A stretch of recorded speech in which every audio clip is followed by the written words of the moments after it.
Pronto. Vai aparecer uma mensagenzinha para aceitar ou não a gravação da reunião, e aí tem que aceitar para continuar na sala. Meu nome é Larissa, eu e a Mariana, a gente está aqui como apoio para os professores. E hoje é a segunda aula, né? Antes, deixa eu falar que eu e a Mariana somos bolsistas do projeto, no qual é vinculado o curso de extensão, né, do CNPq, chamado Estratificação da Educação Básica Brasileira, uma abordagem multidimensional. E aí, dá alguns avisos, que é para todo mundo deixar o microfone fechado enquanto não estiver falando. E os professores hoje preferiram deixar meia hora do final da aula para tirarem as dúvidas. Então, quem quiser ir anotando as dúvidas no chat, eu e a Mariana vamos ficar atentas e anotando tudo, ou vocês podem esperar para falar no final da aula. Então, é isso. Agora, se a Mariana quiser se apresentar também. Eu vou dar só um alô também, eu sou a Mariana, assim como a Larissa, né, a gente é estudante de Ciências Sociais da Universidade Federal Fluminense, a UF, né, que fica em Niterói, e somos bolsistas aí do projeto que está vinculado com o curso. Aí só dá um oi mesmo, eu vou ficar aqui pelo chat com vocês.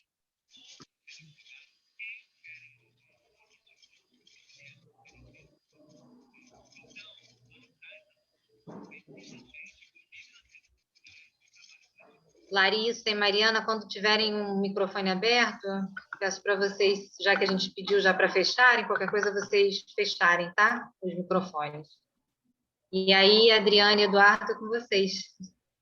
Muito obrigada. Bom, primeiramente, eu gostaria de agradecer ao convite do grupo, né? A oportunidade de poder dividir, né, as discussões sobre desigualdade de oportunidade na educação básica.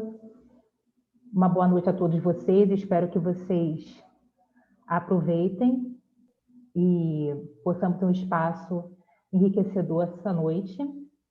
Para quem não me conhece, meu nome é Adriane Gouveia, eu sou professora da Educação Básica, sou professora do Ensino Médio de Sociologia, da Secretaria de Educação do Estado do Rio de Janeiro, e estou no doutorado também da Universidade Federal do Rio de Janeiro de Sociologia. Edu? Gente, boa noite a todos. Também estou muito feliz de poder estar aqui, né, conversando um pouquinho mais sobre esse tema, né, contribuindo um pouquinho, né, para esse curso, para as discussões sobre a desigualdade de oportunidade na educação básica. Meu nome é Eduardo, né, como todo mundo já viu. Eu sou doutorando em Sociologia no PPGSA e atualmente eu estou como professor substituto lá no Departamento de Sociologia do IFIX também, né, nesse momento. Aí é isso, né? Se a Adriane puder começar, né, os trabalhos, aí a gente vai alternando, né, a gente vai conversando. Sim, quem respondeu ali no chat, o meu som que estava abafado? Ou era o som de alguém? Olha, dá licença, o som está muito baixo dos dois. Adriane, talvez se você tirar o microfone e tentar falar só com... é pior? Porque eu tenho barulhos aqui externos, então... Então, se você falar mais perto da saída do áudio e um pouco mais alto, acho que já soluciona. Deixa eu ver. Tá saindo melhor? Tá? Então tá. Sim. Ô, Adriane, um instante. Aqui eu estou entrando como... Só estou conseguindo entrar como administradora, é isso mesmo? Você tem como mudar seu nome? Porque a gente realmente te vê como administrador. Eu não estou sabendo ajeitar aqui. A não ser que você queira participar como administradora. Não, eu não estou sabendo entrar mesmo de outra forma. Larissa, você sabe como altera o nome? Sim, para alterar, eu não sei se você está pelo computador, mas se tiver, é só passar o mouse onde aparece a sua fotinho, no caso está aparecendo uma fotinha preta escrito administrador. Lá em cima vão ter três pontinhos num quadrado azul. É só clicar e aí vai ter renomear lá embaixo, é a última opção. Aí é só clicar e mudar o nome. entendi, obrigada. Então, vamos lá? Bom, antes de começar, eu já falei para alguns que estavam aqui na sala, é porque eu moro em frente ao bombeiro, em frente ao hospital principal aqui da minha região. Então, se vocês escutarem sirene, eu juro que eu desligo e espero eles passarem para continuar a aula, tá? Porque o barulho é meio insuportável.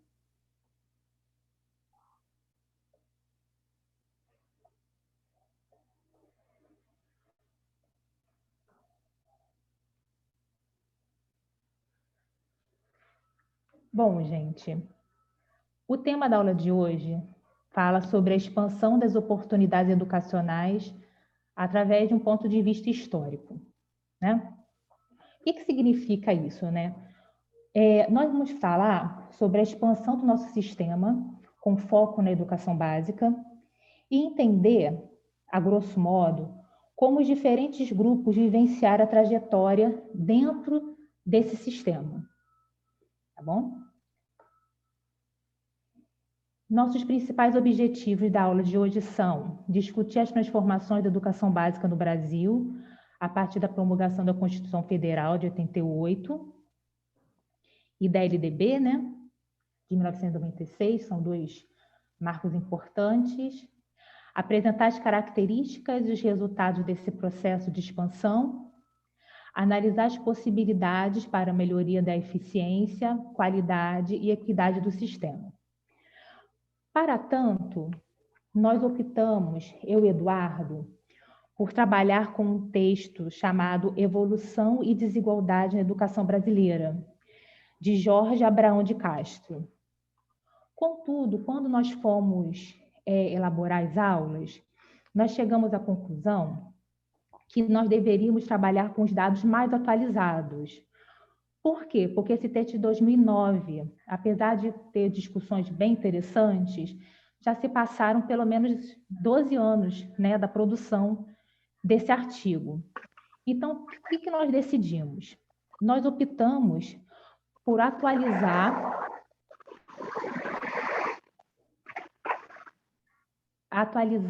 as informações contidas no artigo.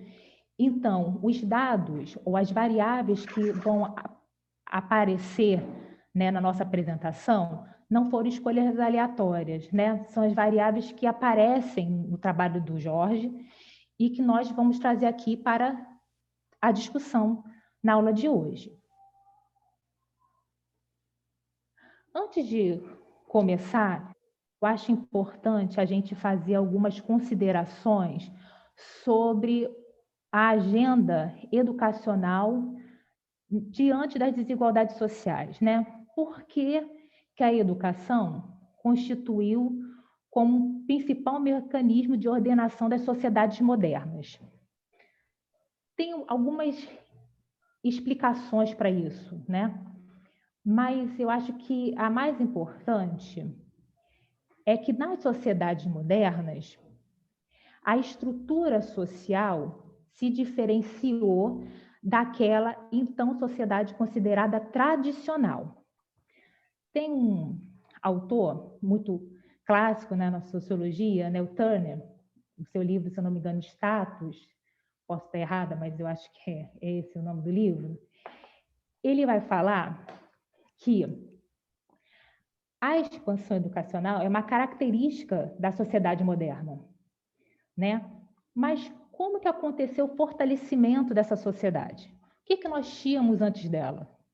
Nós tínhamos uma sociedade tradicional, caracterizada por uma posição social fixa, uma hierarquia social rígida, onde as posições sociais obedeciam características herdadas. O que significa isso, né? O indivíduo, ele, através das características adquiridas, ele era alocado nos status sociais. Numa sociedade moderna, o que nós temos, na verdade? Nós temos uma centralização na realização individual, pelo menos ao nível ideológico, né? Porque tem uma série de discussões depois sobre isso. Nós temos um processo Nossa, ficou manchado aqui, desculpa.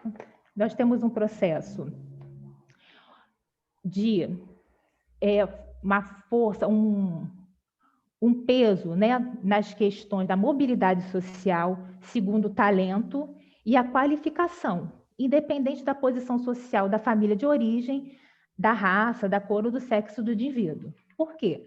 Porque as características para a trajetória desse indivíduo, elas podem ser adquiridas ao longo desse processo. E como elas são adquiridas? Através do nosso sistema educacional. Então, quando a gente fala sobre as desigualdades educacionais ou como a sociedade auxilia, né? Uma sociedade não, como a educação ela é responsável pela alocação ocupacional, nós estamos falando também da composição estrutural dessa sociedade, né? Na verdade, a gente está discutindo também, em última instância, se aquele sistema ele pode ser mais ou menos democrático, né?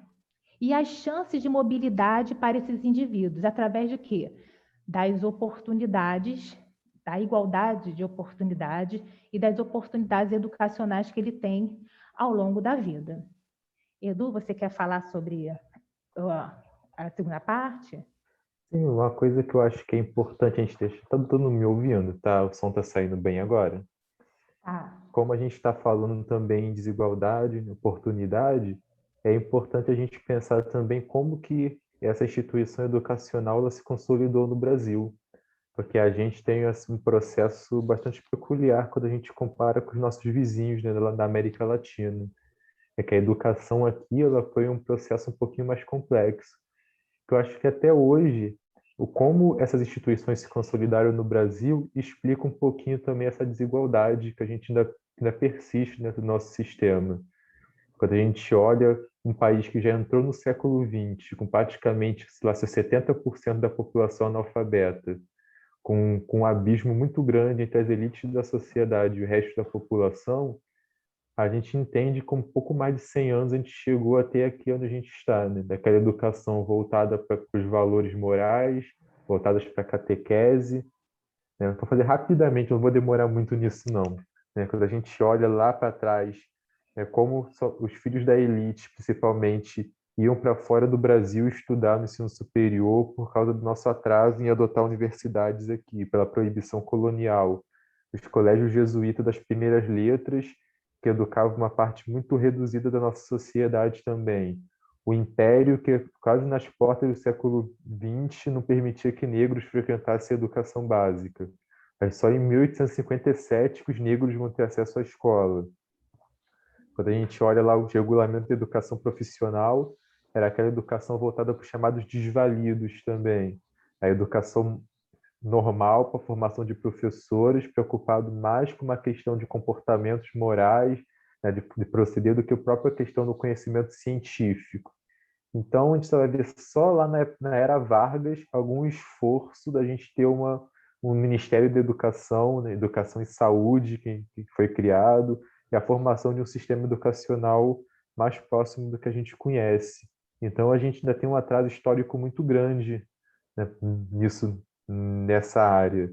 Então, eu acho que isso persiste até hoje, quando a gente fala do ambiente que a gente tem para trabalhar hoje, da estrutura que a gente tem como nossa disposição, né?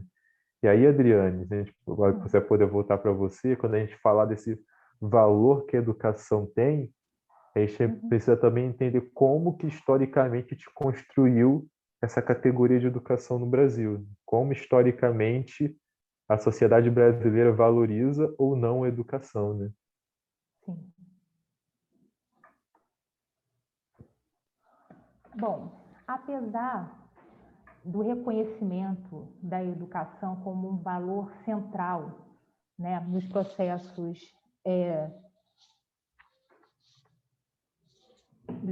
de alocação das ocupações, né, a partir de 1960, 70, com o amadurecimento das teorias, né, o amadurecimento também de metodologias, começou a se questionar sobre se de fato haveria um deslocamento em relação à origem social e à trajetória do indivíduo, né? A origem social e os destinos.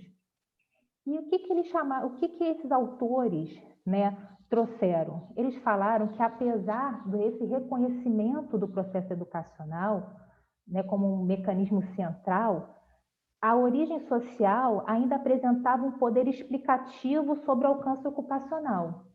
O que significa, né, em linhas gerais? Que a origem social distinta produz chances distintas de progressão do sistema. Edu, quer falar um pouco sobre o Bourdieu? Eu posso falar assim, que o Bourdieu ele é um autor que é muito importante para a gente pensar essa discussão, é central para a gente pensar a desigualdade de trajetória. Vamos tentar, né, falar um pouquinho mais alto, ver se melhora. Que o Bourdieu ele vai ajudar a gente a pensar como o sistema educacional ele estratifica também as chances e as oportunidades. É como o nascimento, de certa forma, ele vai ter ainda um papel muito importante, mesmo que a gente tenha numa cultura política ocidental uma valorização das chamadas categorias de mérito. O Bourdieu vai analisar isso até pela própria trajetória dele, mesmo como uma pessoa que saiu do meio no meio do camponês, né, do meio rural, para ele ir para o centro da intelectualidade francesa, aquelas instituições mais tradicionais. E ele vai indicar para a gente que também há uma diferença de valorização da educação entre as classes sociais. Cada grupo social também vai valorizar a educação de acordo com a função que a educação vai ter para a inserção social de cada grupo. A gente olha, por exemplo, as elites da sociedade, que são aqueles grupos mais privilegiados, mais favorecidos, a gente percebe que a educação, para o Bourdieu, ela vai ter um valor mais simbólico, digamos assim, que ela vai servir para legitimar posições sociais de poder que já são conferidas naturalmente pelo capital econômico. Então, diferentemente da classe média, que a própria inserção social desse grupo, ela depende da inserção no mercado de trabalho via sistema educacional. Então, a educação para a classe média, ela vai ter um papel central tanto para essa reprodução do status familiar, ou mesmo a sua ou a manutenção disso, evitando essa desclassificação social. Então, a pressão em cima do sistema educacional nesse grupo médio da sociedade, ela vai ser muito forte.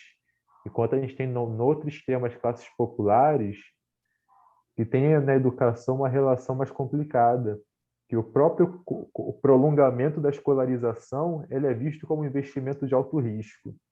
A gente pensar no nosso sistema educacional, que são 9 ou 10 anos, né, de educação fundamental, depois ensino médio, depois graduação. Quando a gente fala de ensino profissional, também é uma trajetória longa. Poucas pessoas têm realmente condições de esticar essa formação, porque você abre mão de renda nesse período que você está estudando.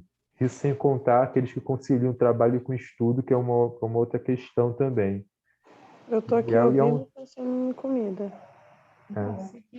Ah, tá, não é comigo. Então, as famílias com menor renda só assumiriam esse risco na educação quando elas realmente têm aquela perspectiva que vai ter um sucesso. A gente pode citar, depois a gente pode botar referência no texto da professora Maria Lígia Barbosa com a Laura Randall, que mostra também a expectativa do trabalho lá em Belo Horizonte com crianças de ensino fundamental, que mostra a expectativa das mães em relação ao futuro dos filhos. De uma forma geral, a gente percebe que varia muito, de acordo com algumas variáveis, como a Adriane já colocou para a gente, né? Como cor da pele, gênero, e aí percebe como as mães têm uma expectativa menor em relação às crianças negras. Mesmo, não é um sinal, por exemplo, de que as mães têm racismo ou manifestam racismo em relação aos próprios filhos. Mas é o que o Bourdieu vai chamar também da introjeção das expectativas. São mães negras inseridas em uma sociedade onde há a percepção de que pessoas iguais a elas, iguais a seus filhos, têm menos oportunidade de progressão dentro do sistema, mesmo quando a gente olha as pessoas em posição de poder e autoridade na sociedade. São quem? Pessoas brancas, homens, muitas vezes em origem em grupos de classe média ou da elite. Então, pensar essa expansão das oportunidades educacionais também seria necessário pensar como a sociedade consegue gerar o valor em relação a essa educação e como essas diferentes pessoas também veem a possibilidade de entrar nesse ambiente, né? Ou como elas se sentem, como elas podem se sentir como se isso fosse para elas também, né? Tem muito essa discussão. Então, eu acho que o Bourdieu ajuda muito a pensar isso, principalmente no caso brasileiro, onde a gente tem um estigma muito grande em relação a qualificações técnicas, onde tem os gargalos educacionais muito grandes, né? E alguém chegou a colocar a questão do atraso. Não é que é uma questão que realmente o Brasil seja atrasado nesse ponto. É que o nosso desenvolvimento educacional ele foi mais recente, historicamente, né? Quando a gente compara os nossos vizinhos da América Latina, que desde lá do século XVIII, XVII, já tinham instituições universitárias, por exemplo, pensando isso. Que a gente não pode falar também de um sistema de educação básica forte com um sistema de educação superior que forma profissionais para essas áreas, também forma conhecimento, também forma conteúdo teórico para a educação básica, frágil ou pouco tradicional, pouco desenvolvido, né? Aí eu passo para a Adriane de novo. Né? Então, diante... Gente, essa mancha aqui, eu não sei o que parou aqui. Pior que não está no slide. Bom, mas vamos lá. Então, diante do que nós estamos apresentando, vale perguntar, né? E no caso brasileiro? Qual a relação entre as características da origem socioeconômica e as chances de progressão educacional, das oportunidades educacionais? O que mudou ao longo do tempo?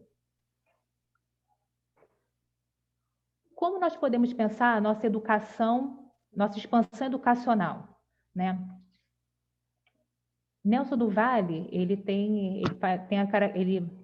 é bem enfático ao dizer que nós tivemos uma rápida expansão educacional em todos os níveis nas últimas décadas, né?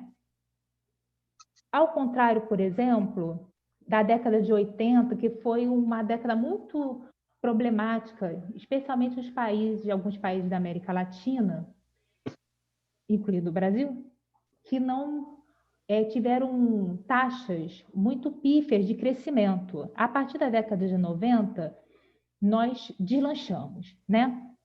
Contudo, nós temos uma grande contradição no nosso sistema e também o que nos ajuda a pensar naquilo que eu falei lá no iniciozinho da nossa apresentação. Nosso sistema se expandiu, ou seja, nós ampliamos o nosso sistema, ampliamos o nosso acesso, mas isso não resultou numa maior igualdade de chances educacionais relativas, ou seja, os diferentes grupos sociais se apropriam ou fazem a sua trajetória de modo diferenciado no sistema. Então, vale pensar como acontece a característica dessas pessoas de acordo com o fluxo educacional, de acordo com o avanço nos níveis educacionais. No nosso caso, a educação básica. Sim. Bom, o que pode explicar alguns fatores, né, que pode explicar essa expansão, né?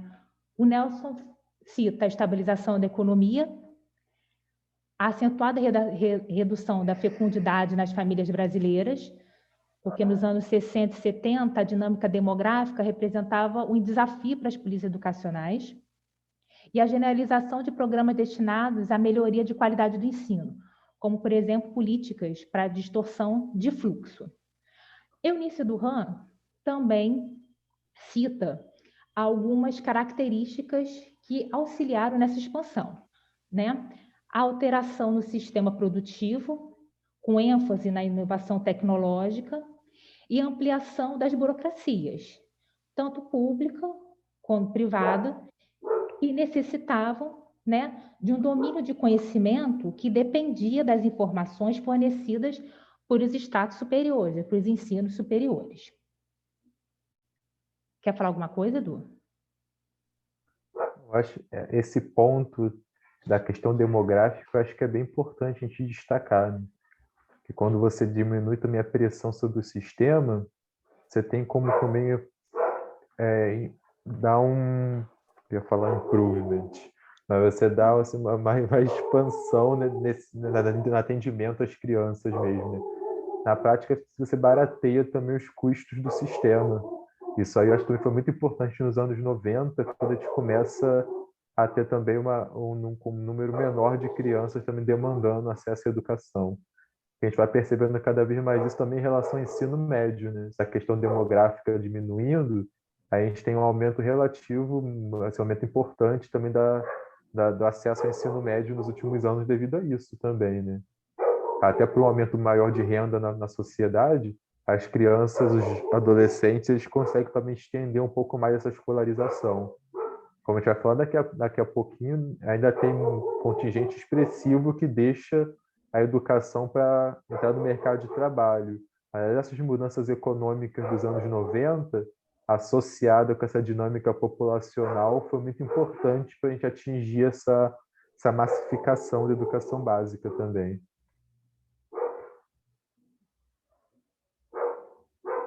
Bom, então vamos aos nossos dados, né? A evolução e desigualdade da educação brasileira, que é o nosso texto, e como que as variáveis apresentadas no texto se transformaram ao longo do tempo. Bom, primeiramente eu gostaria de pedir desculpa pela qualidade do gráfico e essa mancha azul. Isso aí não tem como apagar, não? Não foi na hora não foi no próprio PowerPoint que fez um risco assim na hora que passou a setinha sem querer, não? Não, meu PowerPoint tá limpo. Estranhíssimo, né? Licença, gente, eu acho que algum aluno fez sem querer esse risco. Aparentemente tem como na tela do Zoom. Eu não. Ah, tá. Tá, entendi. É porque foi em cima dos dados. Bom, pedi desculpa, né, porque eu tentei plotar esse gráfico, porque eu achei... Adriane, Oi. Tenta colocar no modo apresentação para ver se de repente essa mancha sai de cima dos dados. Aqui embaixo, ó, no rodapé, clica naquele símbolo de apresentação do slide, mais embaixo, lá embaixo. Não, o meu está aqui em cima, o negócio. Não, é porque tem embaixo também. Não, aqui no meu embaixo não está aparecendo nada. Peraí, Alguém está dizendo aí que o hospedeiro consegue apagar. A Daniela está falando no chat.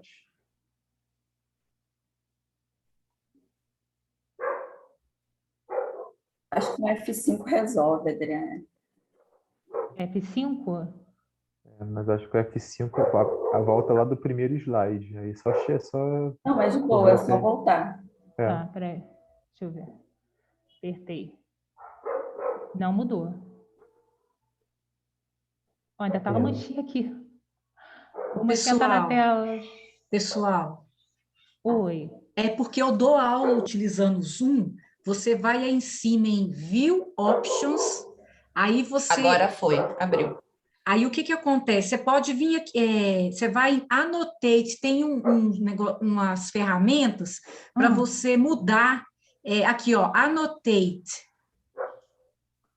Vai aí em cima, ó, View Options. Geralmente, quem hospeda, quem que é a pessoa que abriu a sala, consegue fazer isso também. Sou eu. Aí você... Então, você vai em Annotate e aí vai aparecer Clear. Você vai na lixeirinha, vai apagar tudo que tiver. Mas não tem essa opção aqui para mim. Ué, para mim está aparecendo, só que acontece que eu tento apagar, mas eu não tenho essa permissão. Pois é, para mim não aparece isso de apagar. Quem pode fazer isso é quem está compartilhando. Apareceu essa mensagem aqui para mim. Quem tá... Então, Adriane. Sou eu. Mas eu não estou encontrando nada aqui. Lá em cima, para mim, aparece Annotate, mas acho que eu não posso fazer isso.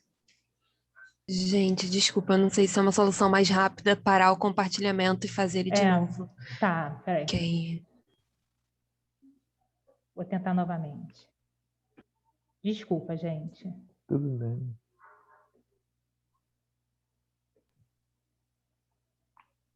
Já aprende também, Foi. né? Beleza, galera. Valeu. Sumiu. Ah, que bom. Agora tá faltando. Peraí. Acho que é o slide 10 que a gente estava.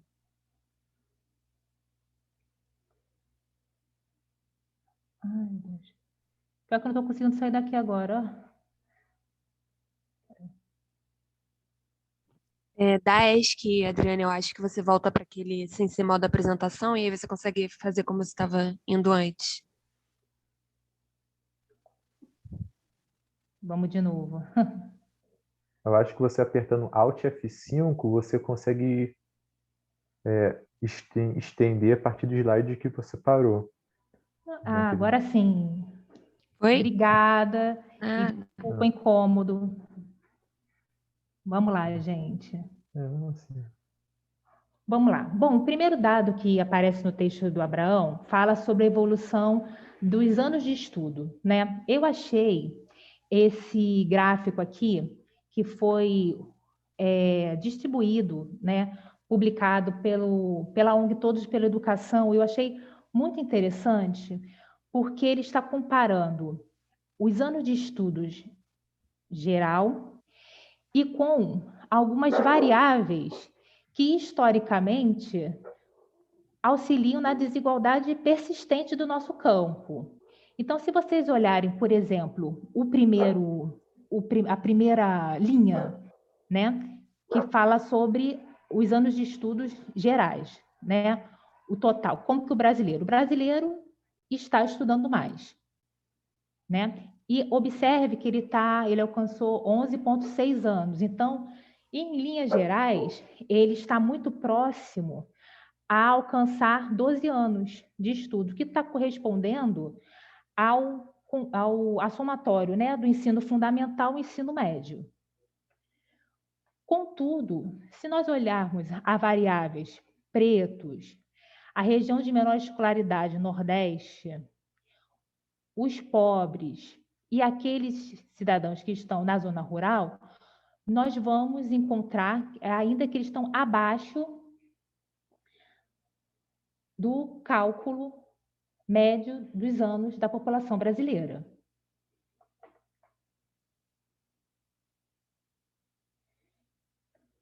Quer falar alguma coisa, Edu? Não tenho muitas coisas para acrescentar, não. Eu acho que esse gráfico aí ele só mostra como a persistência de alguns fatores de desigualdade ainda estão muito fortes no Brasil, né? Principalmente a questão de cor de pele ou raça, né? Como a gente chama, né?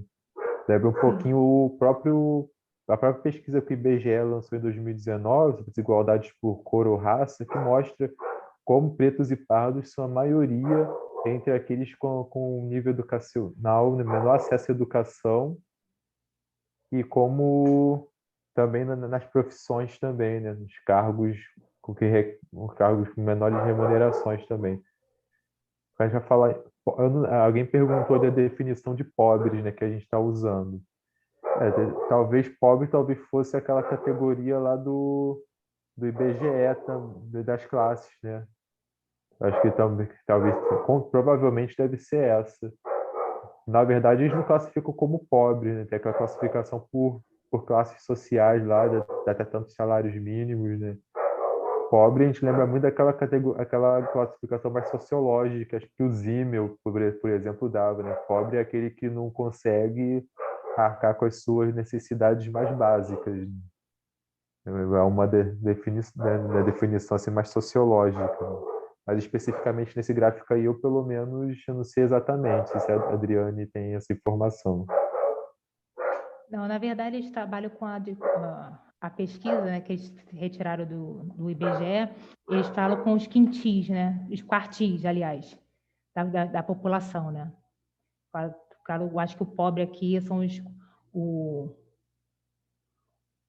último quartil, né? Primeiro quartil, né? Se eles usam a PNAD como fonte, dividem os quartis, São os 25%, né? Mais pobres, é o Isso, primeiro quartil, primeiro, muito obrigada. geralmente. Muito obrigada. Bom, então, o que a gente vai mostrar agora, né? Como lá em cima nós falamos sobre algumas variáveis que demonstraram essa persistência, que ainda se mostraram persistentes e dificultavam nossa igualdade, né? Nosso igualitarismo no sistema, a gente vai distribuir ou vai apresentar separadamente algumas informações para entender melhor como que elas se demonstram no nosso sistema educacional, tá? Então, quais são as desigualdades que nós escolhemos, né? As desigualdades por região, por renda e por raça e cor. A primeira fala sobre a média de anos de estudo da população de 18 a 29 anos, porque foi o número da escolarização que nós optamos para apresentar por região. Bom, aqui, esse gráfico apresenta os números de anos do Brasil comparados com as regiões brasileiras, né?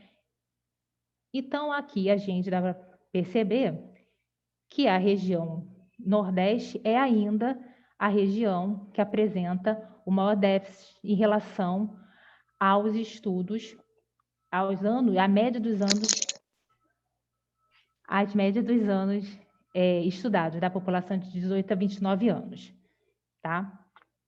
Tem algumas curiosidades, né? Por exemplo, na região Centro-Oeste, o Distrito Federal apresentou 12 anos de estudo, ou seja, ele até superou a média geral brasileira. Adriane, desculpa Oi. interromper. Tem como colocar a tela em modo de apresentação? Porque estão pedindo, porque fica melhor para visualizar os dados. Tá, peraí, deixa eu ver se eu consigo. Enquanto isso, Adriano, essa questão do Oi. Distrito Federal, a gente pode também explicar um pouquinho, principalmente falar. pela questão de Brasília, né? Que Brasília é uma cidade que tem uma renda média bem interessante, né? Até por ser uma cidade de funcionários públicos, normal. Então, o acesso à educação em Brasília, provavelmente ele é bem maior que em outras regiões do Brasil, inclusive a educação privada e tudo mais, né? Então, acho que essa é uma hipótese para explicar por que o Distrito Federal ele tem essa questão maior mesmo que a média nacional, né? Até para essa questão de renda também. Sim. Clique Gente, em F5. oi? Clique em F5 na tecla. Porque aqui o cabeçalho meu não está aparecendo. Vou aparecer quanto aqui, F5. Só um minutinho, por favor. Ih, foi de novo. Tá? Foi. Agora sim. Peraí, deixa eu voltar para lá. Nada. Enfim, vamos lá.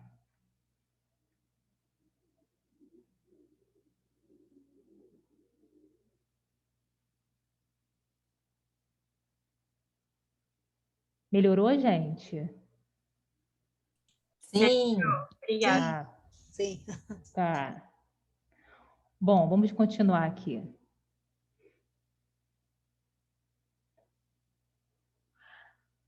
Agora, a discussão vai para a média dos anos de estudo da população de 18 a 29 anos, por região e por renda. Aí entra o que a colega tinha falado sobre os 25% mais pobres e 25% mais ricos.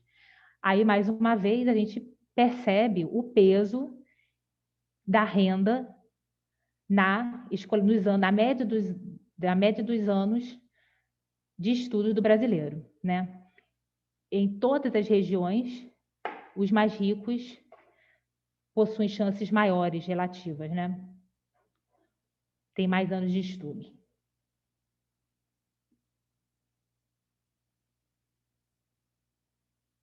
Quer falar alguma coisa, Edu? Não, só que essa questão de Brasília que estamos falando aqui. Sim, evidentemente, né, que as cidades satélites, elas têm uma situação diferente de Brasília, mas a gente está falando de dados médios. Então, os dados de Brasília, que ser muito fora da curva, eles podem puxar também esse dado, essa média do Distrito Federal, né, que a gente está falando de anos, média de anos de estudo, né? Então, a gente tem um valor assim, muito discrepante dentro de um estado, você puxa um pouquinho o resto também do conjunto. É óbvio que as cidades satélites têm um perfil totalmente diferente de Brasília. A gente está falando de coisas diferentes, mas no conjunto isso influencia um pouquinho, né, nesse resultado. Qualquer essa questão dos 25% mais ricos e mais pobres, a gente lembra um pouquinho, confia um pouquinho aquilo que a gente já falou sobre o Bourdieu agora há pouco, né? Também da questão das diferenças de classe também. Que os mais ricos, eles são os que têm mais condições de sustentar essa escolarização também.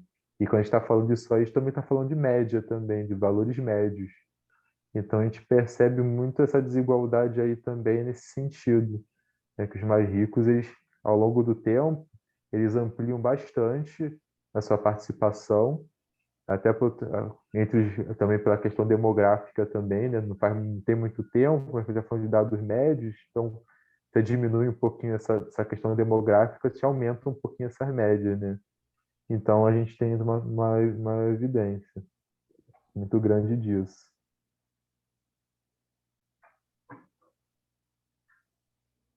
Bom, agora vamos falar sobre a média dos anos de estudo da população de 18 anos em relação à raça e região.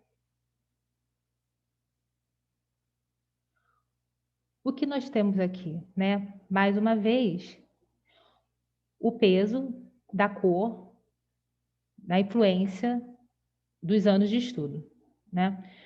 O IBGE, os dados que nós temos, né? Eles separaram os pretos e os pardos. Mas ainda assim, comparando, né, os brancos ainda demonstram uma superioridade em relação às chances relativas na sua trajetória, né? Edu? Sim, de fato, né? Isso aí é uma persistência que a gente tem, assim, qualquer dado econômico que a gente vê, a gente percebe a vantagem que os brancos obtêm nisso, né? Aí que só confirma também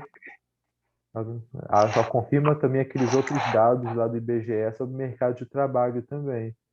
E aí a gente tem aquela questão da reprodução da desigualdade, literalmente da reprodução mesmo, né? Como os descendentes, eles também continuam reproduzindo essas questões. Eu sei que não tem muito a ver com o tema da nossa aula de hoje, mas quando a gente começou a falar em ações afirmativas lá, por exemplo, nos Estados Unidos, a ideia era justamente você criar uma classe média negra no futuro. Os descendentes dos indivíduos contemplados pelas ações afirmativas terem maior oportunidade de progressão dentro do sistema. É uma coisa que a gente vê também no Brasil, é uma sobrevivência muito grande dessa desigualdade também na sociedade partida, né? Que a gente estava falando agora há pouco. Sim, e quando a gente também pensa, tem um dado muito interessante, eu acho que foi do IBGE, que ele fala, né, sobre os grupos como que diferentes grupos que abandonam, que não completam alguma fase da escolarização, né, algum nível da escolarização. E dentre as características, 71% eram negros, né? Sim. Até porque a pressão do mercado de trabalho vai ser bem maior, para ingresso no mercado de trabalho vai ser maior, porque a questão tem uma correlação muito forte entre cor de pele e renda no Brasil. Então, e também, inclusive, com taxas de natalidade, essas questões todas, né? Então, a gente vê muito fortemente isso, a pressão maior entre os jovens negros nesse sentido, né? Sim. Vamos lá. Bom, outro dado que apareceu no texto do Jorge fala sobre o analfabetismo, né? Aqui a gente vê, né, que a população está cada vez mais alfabetizada. Mas quando a gente vai, por exemplo, para uma população mais velha, os índices, as taxas de alfabetismo ainda são altos, né, Edu? Sim, mas especialmente altos, porque a gente reflete um período histórico que as populações mais velhas de hoje viviam, que o acesso à educação era reduzido e você tinha uma pressão maior para as crianças e adolescentes no mercado também. Por isso, quanto mais velha são as coortes dos dados, a gente tem um índice de analfabetismo maior. Só lá nos anos 80, 90, que esses índices de analfabetismo entre os jovens vão começar a cair justamente pela massificação da educação básica. A gente teve alguns projetos de alfabetização durante a ditadura, lá como Mobral, por exemplo, e outras tentativas, né? Mas isso não foi suficiente para reverter essas taxas entre os mais velhos. E se eu não me engano, né, Edu, acho que a taxa ela fica muito maior para a população de 60 anos ou mais, não é isso? Sim, porque 60 anos atrás o acesso à escolarização era muito mais reduzido, né? Se a gente for pensar no início do século XX, a nossa taxa de analfabetismo era astronômica, a gente estava lá na casa dos 60 e tantos % de analfabetismo. Então, essas pessoas mais velhas, elas ainda estão um pouquinho nesse bolo aí. Oi, estou dando aula. Daqui a pouco. Estão nesse bolo lá desses dados lá do século XX, dos anos 50, 60, elas continuaram analfabetas até hoje, né? Então, as gerações mais novas que ingressam no sistema escolar que já estão tendo acesso a isso. Sim. Bom, agora a gente vai falar sobre algumas características das etapas da educação básica, né? A educação infantil, o ensino fundamental e o ensino médio. E quais são os principais obstáculos e os avanços que cada fase apresentou, né, ao longo desses anos. Bom, o ensino fundamental, né, a partir dos anos 2000, mais do que dobrou o acesso. Ou seja, a gente está, além disso, estamos encaminhando para a universalização do acesso à pré-escola, o que é algo muito positivo, né? Mas quais são as desigualdades que ainda estão persistindo dentro desse nível? Primeiro, nós precisamos equalizar o acesso à creche. Não gostei disso, já vou pegar ele e vou dar uma porrada. As crianças que são pertencentes aos domicílios do quartil mais pobre, ainda nós precisamos ampliar o acesso a este grupo, né? E também, se a gente para pensar, também a gente precisa ampliar o acesso aos mais ricos, né? Mas ainda comparando, né, acesso a programas de política pública que atendam a essa faixa etária, né? E principalmente, eu acho que a gente tem um problema também de desigualdade regional. Tanto que eu trouxe esse dado aqui para a gente pensar um pouquinho, né? Enquanto o acesso regional pré-escola no Amapá é 67,8, no Ceará 98,5. Então, a gente precisa equalizar essa etapa, das etapas da educação infantil, né? Quer falar alguma coisa, Edu? Não. Sobre isso especificamente, não. Então, vamos lá. O ensino fundamental, né? Nós estamos ainda nos aproximando da universalização dessa etapa de ensino. Mas lá vem as nossas desigualdades persistentes, né? Onde que está o calcanhar de Aquiles dessa etapa de ensino? Ainda os jovens da população de domicílios de baixa renda, né? 61% dos jovens que concluíram, enquanto 95% dos mais ricos concluem o ensino fundamental. O que também a gente percebe é que, conforme nós vamos avançando nesse nível, né, há um peso maior, né, em relação à origem social. Por quê? os jovens, né, vão saindo do sistema. Então, o ensino fundamental, quando a gente chega lá no ensino médio, que a gente vai ver, vai apresentar um outro gargalo. Bom, além das frequências das aulas, nós precisamos garantir que as crianças e jovens com ensino fundamental na idade recomendada.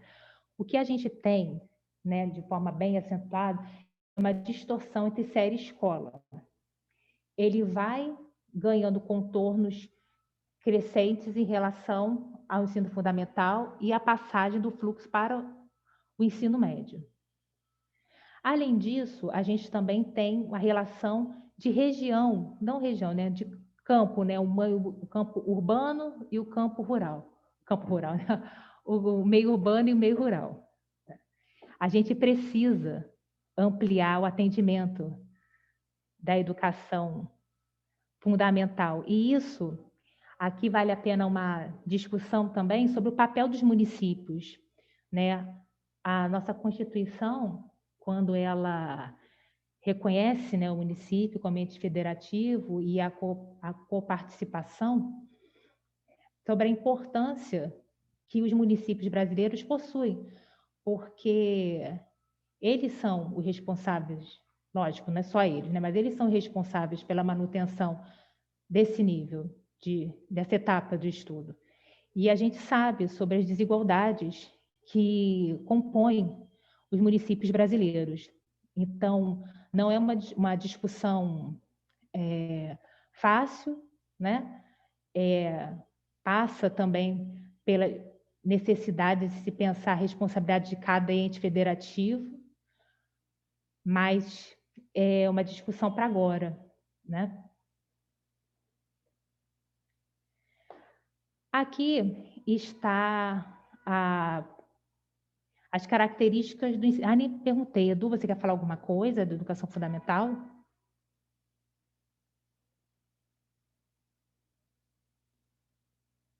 Edu? Gente, o microfone estava no mute. Tudo bem, que susto. Pensei que ia saído. Não, sobre ensino fundamental não, pode ir continuando. Então tá. Então vamos falar então sobre ensino médio, né? Nós também tivemos o aumento da participação dos estudantes de ensino médio, as taxas, né, dos estudantes matriculados, mas o ensino médio é o nosso grande gargalo, né, gente? Quais são os problemas que apresenta o nosso ensino médio? A gente traz alguns pontos de reflexão, né? A alta taxa de retenção dos estudantes, as altas taxas de reprovação e a distorção idade-série, que eu tinha comentado já quando a gente apresentou os dados do ensino fundamental.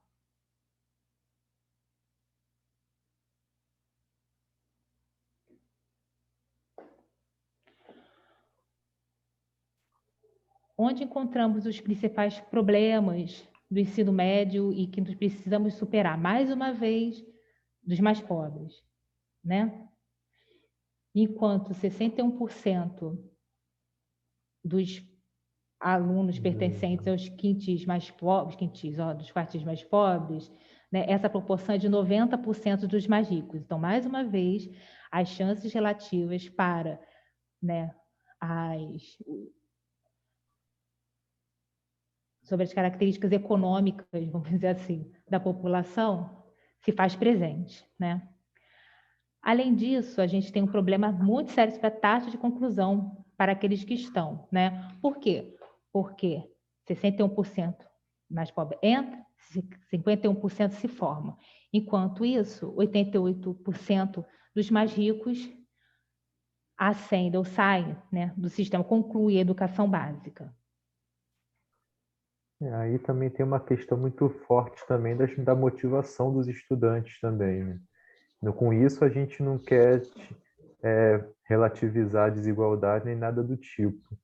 Mas as famílias, com aquela discussão que já vinha falando, né? As famílias de classe média, elas têm um projeto educacional, profissional bem estruturado para os seus filhos, para os seus herdeiros, né? O ensino médio ele tem uma função muito importante para a trajetória dos jovens desses grupos.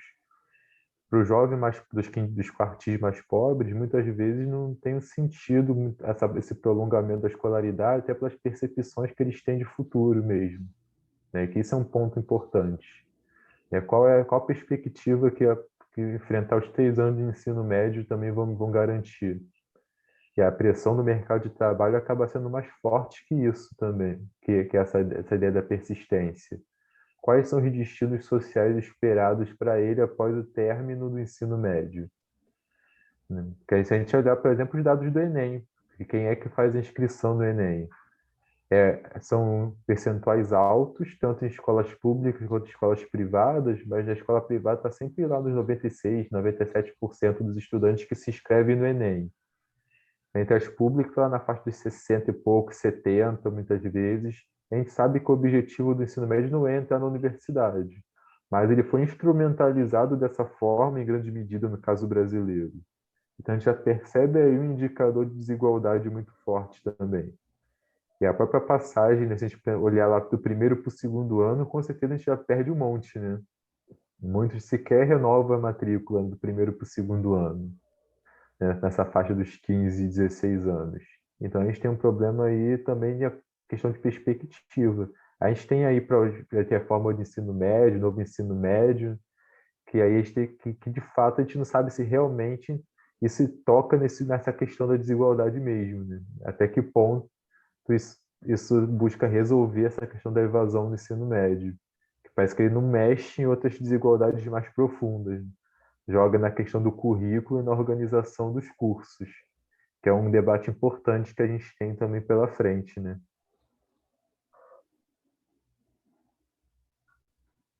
Aqui nós trouxemos algumas informações sobre as razões que os jovens se evadem nessa etapa educacional, né? O primeiro ponto é a necessidade de trabalhar. É interessante, né, Edu, que quando a gente fala sobre necessidade de trabalhar, isso também aparece muito na nossa evasão quando a gente vai para o ensino superior, né? A falta de interesse, como o Eduardo bem pontuou, e destaque, né, para as mulheres, que quando fala sobre a gravidez precoce e os afazeres domésticos.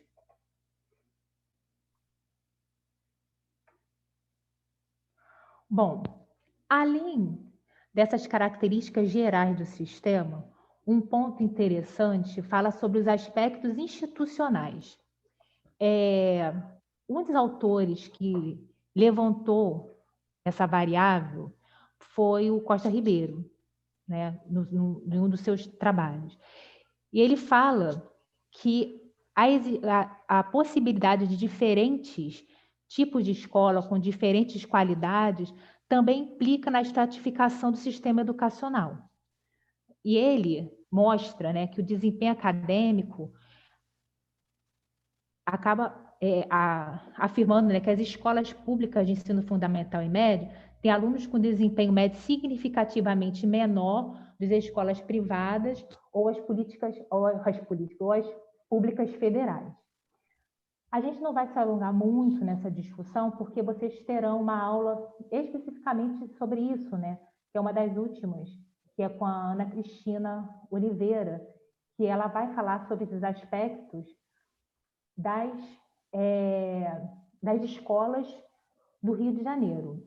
Eu não sei o tema exatamente da aula dela, mas ela trabalha com isso. E o que ela fala, na verdade, em linhas gerais, né? Ela fala sobre a importância de ter uma boa estrutura na escola, a importância da equipe diretiva dialogar com a comunidade. Ela também fala sobre a importância... E agora me perdi, desculpa. Ela fala sobre... Oh, meu Deus, agora eu me perdi aqui. Bom, se eu lembrar, eu falo, mas basicamente a estrutura da escola é importante. Ela até fala na pesquisa dela que tem escolas que nem banheiro dentro da construção No tem. prédio. No prédio, né? E como é importante ter esse diálogo com a comunidade, porque a gente sabe que a escola, uma boa estrutura educacional, com professores motivados, com uma boa estrutura de carreira, uma boa trajetória, A gente sabe que não tem uma relação, né, sobre altos salários e desempenho do professor, mas a gente sabe sobre motivação, né? Como que é importante ter professor motivado. Então, como que é importante o professor se atualizar, como que é importante o professor ter um plano de carreira, o nome disso, ter um plano de carreira.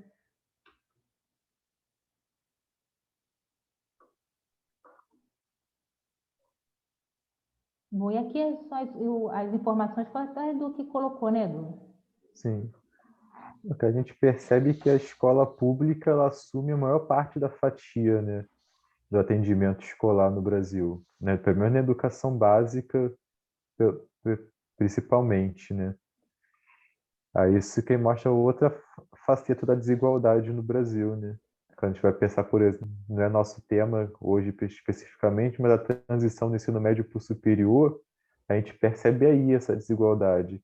Que o grosso da população de menor renda está sendo atendida pelo setor público, mas quando a gente vai ver a seleção dos vestibulares, principalmente nos cursos de maior prestígio, eles são colonizados pelos 20 e poucos por cento do setor privado.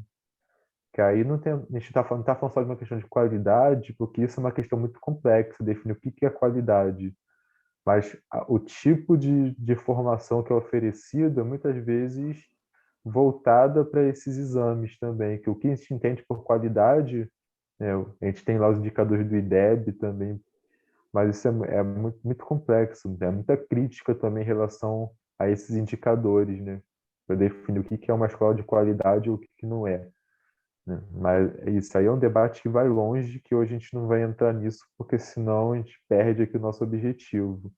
Mas quando a gente olha que 74,7% dos alunos na creche, pré-escola, 82% do fundamental, 87% do médio, a gente percebe que a escola pública é um espaço privilegiado tanto para a reflexão acadêmica quanto para a ação de prática, né, de formulação de políticas públicas para melhorar a qualidade da educação.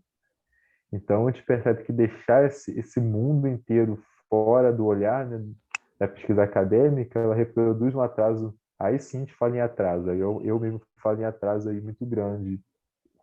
A gente está perdendo um potencial muito grande também, né? Aí quando a gente olha o setor privado no ensino superior, 75,8% das vagas são oferecidas por esse setor privado lucrativo. Aí a gente pensa também nisso, né? Aí normalmente o estudante que passou a vida nessa escolarização pública, muitas vezes com índices menores, é o estudante que vai ter que trabalhar e ainda pagar uma mensalidade no setor privado. O levantamento de um texto que eu e a professora Gabriela publicamos em 2020 sobre acompanhamento de egressos mostrava bastante isso, que mais de 60% dos estudantes no setor privado eles pagavam as suas mensalidades.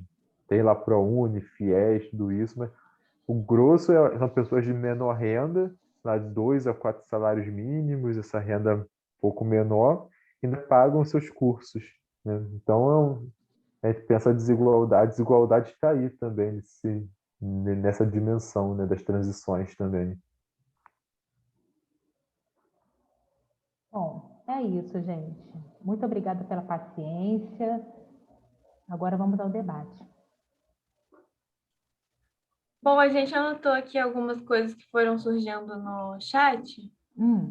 Vou falar e também se alguém tiver mais alguma pergunta, pode ir mandando no chat ou levantar a mão se quiser falar alguma coisa, que aí a gente libera o microfone.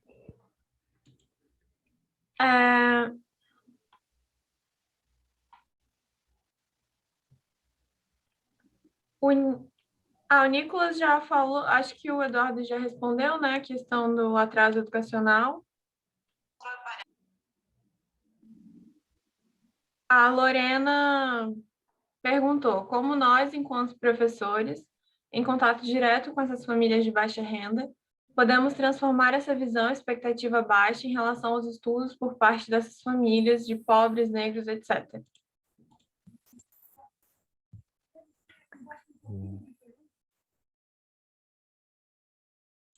Vocês preferem que eu vá falando todas? e depois responda? Acho que não, porque a gente vai acabar perdendo alguma coisa, né, nesse... A gente pode ir respondendo rapidamente, né? Tem um tempo, né? São 7 horas, até 8, não é? Eu estou enganado. Isso, até 8. Então, a gente pode ir respondendo rapidinho. Assim, essa pergunta da Lorena, eu creio que é uma questão assim, que não cabe somente aos professores, né? Eu acho que é um papel, entre aspas, um fardo pesado demais para ficar somente com os professores. Óbvio que eles têm assim uma participação assim importantíssima, que eles lidam com os estudantes no dia a dia, eles conseguem observar os problemas, as dificuldades, mas acho que essa questão da percepção do expectativa de futuro tem que ser objeto de uma política pública mais ampla por parte dos gestores educacionais, seja as secretarias de Estado ou o Ministério da Educação, porque isso passa por várias coisas, não só materiais de investimento, de recurso. Aí alguém citou aí que escola que não tem água, escola que não tem biblioteca, escola que não tem quadra de esporte. Isso também é uma questão que impacta na motivação do estudante também. Ele olha para aquela escola e pensa, caramba, é isso aqui que vai me proporcionar alguma coisa para o futuro? Então, jogar só nas costas do professor, e o professor também não pode também se ver como super-herói, né? Que ele que vai resolver os problemas da educação com garra, com força, determinação, né? Mas que isso tudo seja importante, eu, pelo menos, acredito que é um fardo muito pesado para o professor sozinho, né? Nesse sentido. Por isso que a Adriane que está na educação básica, né, Adriane? Você pode falar com mais propriedade. Não sei como é que se mais propriedade, né? Mas falar sobre a experiência. Eu acho que eu concordo com o Eduardo. É um fardo para o professor. A gente precisa pensar políticas públicas de modo mais amplo, né? Porque quando a gente está falando das pessoas mais pobres, a gente está falando uma série de fatores externos à escola que acabam incidindo no sistema educacional, que ultrapassa as questões didáticas e pedagógicas, né, Edu? Umas políticas interessantes, não vou demorar dessa vez. Aí, por exemplo, a gente tem lá alguns programas de transferência de renda também, que colocam como contrapartida a frequência escolar também, que isso aí é muito importante, que você evita a própria evasão pela questão do trabalho também, né? Não é só a questão do que acontece dentro da escola. Então, políticas têm que estar conjugadas com outras áreas também, né? Não são políticas apenas educacionais. Eu acho que esse olhar das políticas públicas, da gestão política do negócio mesmo, né? A gente não está falando só de questões educacionais, está falando de uma questão de prioridade política também, né? O que o gestor político ele quer fazer, né? O que o gestor político ele enxerga, como ele enxerga esse problema, né? A política pública também tem muito isso, a formação da agenda, né? Quem é que vai definir os pontos, né? Quem é que vai definir as políticas?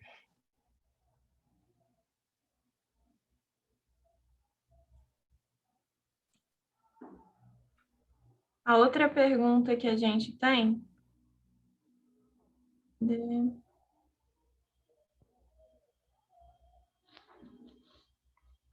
A Franceline perguntou se há uma diferença de compreensão de raça e cor.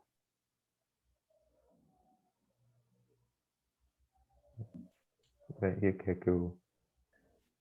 Assim, raça, ele é um conceito, né, sociológico que a gente utiliza como uma referência que é um marcador social que durante muito tempo gerou hierarquias sociais também.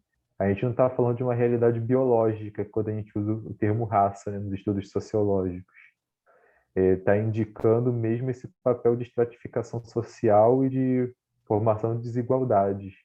Normalmente, os autores usam muitas vezes de cor da pele para, entre aspas, amenizar um pouquinho, né? Que para muitas pessoas o termo raça ele tem uma conotação, alguns dizem que é racista usar o termo raça, né? Que é um termo que a sociologia ainda utiliza como uma referência, também uma referência histórica, né? Dessa discussão também, e com um conceito diferente da raça biológica.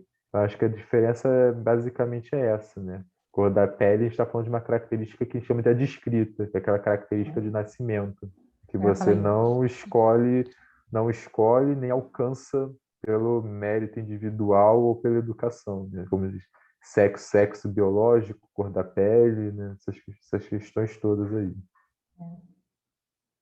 Um dos indicadores, né, que a sociologia usa muito, né, nas pesquisas. O Tiago César falou sobre a questão de Brasília, né? Que vocês estavam falando que as taxas de Brasília sobem a média do Centro-Oeste. E aí ele concorda que seja uma boa hipótese de pesquisa, mas perguntou como isso se confirma na prática. Em Brasília, há mais diversidade na prática econômica e há mais demanda de formação acadêmica para realizá-los?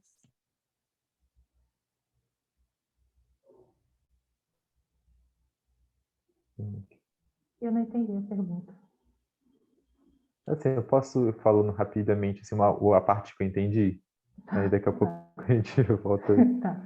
Não, a questão de Brasília especificamente, tem a questão da maior renda familiar, da questão do próprio funcionalismo público, e isso por si só ele vai gerar uma demanda também educacional, até pela expectativa também profissional que isso gera também, né? São pessoas que vão ter um excedente também para investir nessa educação.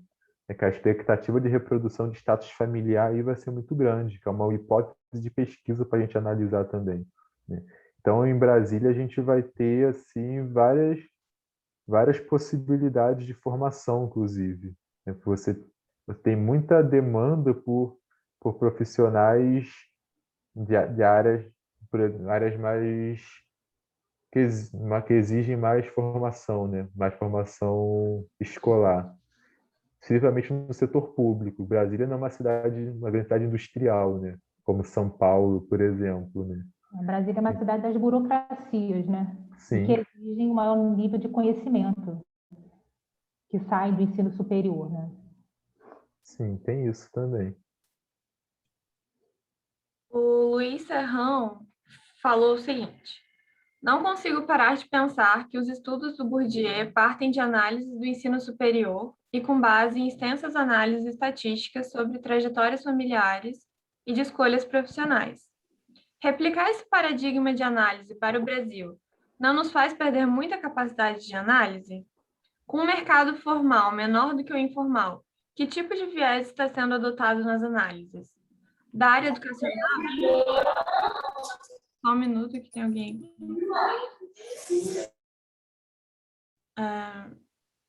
Da área educacional, tipo INEP, quase não há estudos sobre trajetórias pós-educação básica, cujos resultados sejam generalizáveis.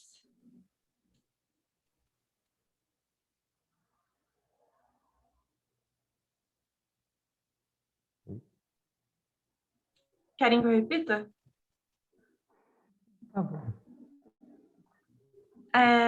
Os estudos do Bourdieu partem de análises do ensino superior e com base em extensas análises estatísticas sobre trajetórias familiares e de escolhas profissionais.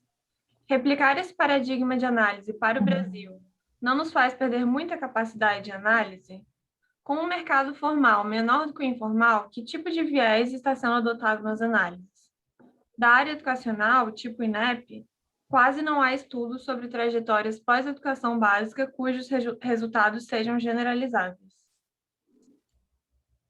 Eu acho que a questão aí não é replicar. A gente não está replicando a pesquisa do Bourdieu no Brasil, até porque isso não tem como a gente fazer isso, né? Fazer essa transferência automática, até porque a gente entende que são contextos diferentes, demandas diferentes, né?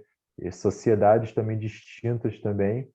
Até as questões sociais do Brasil, elas são complexas.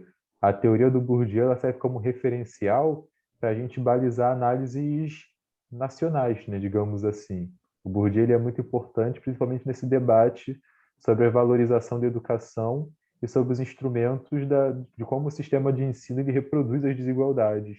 Principalmente naquele debate do Bourdieu e do Passeron lá na reprodução, e aí nos herdeiros, que são dois debates que são muito importantes para a gente pensar essa desigualdade, trazendo para a nossa realidade, que a gente utiliza outros dados também do Brasil, né, que o próprio INEP ele vem produzindo ao longo dos anos.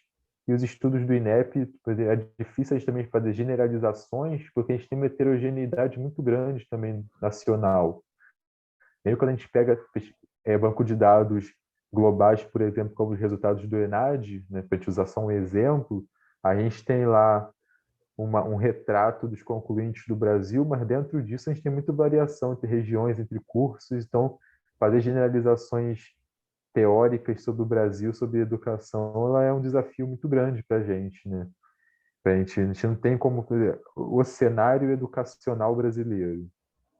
A gente tem diversas realidades, que a gente lida com elas paralelamente, né? Até a implementação das políticas públicas, elas variam muito de acordo com o ambiente que a gente está. A política sai lá do MEC de uma forma, mas quando chega lá no chão da escola, no chão da universidade, ela sofre as suas adaptações para atender as demandas daquele público, que é a certa discricionariedade que as políticas públicas têm para dar conta dessa heterogeneidade social.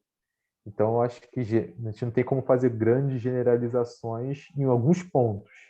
No geral, assim, a gente ainda consegue dizer que o Brasil é um país desigual, que a gente tem uma educação pública que atende os mais pobres, que é uma educação pública em geral tem menos recursos didáticos à disposição, né?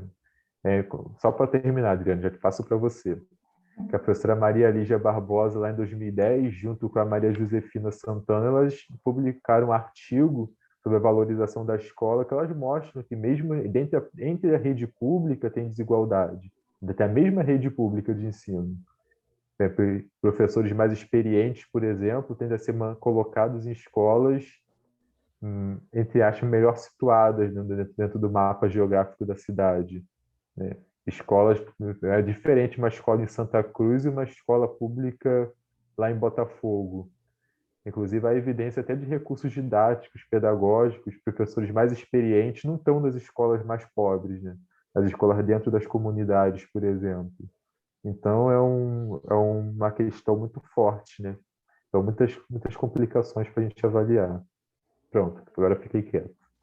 E complementando as informações do Edu, o que nós apresentamos hoje, eu acho que são características muito macro do sistema, né? O que a gente precisa, na verdade, como segundo passo, é colocar uma lupa nas variáveis e como que se comporta, porque existem discrepâncias dentro do que a gente apresentou. É porque é muito complexo, né? A gente apresentar todas as variâncias, todos os senões das desigualdades. Porque o que a gente está trabalhando aqui é algo macro.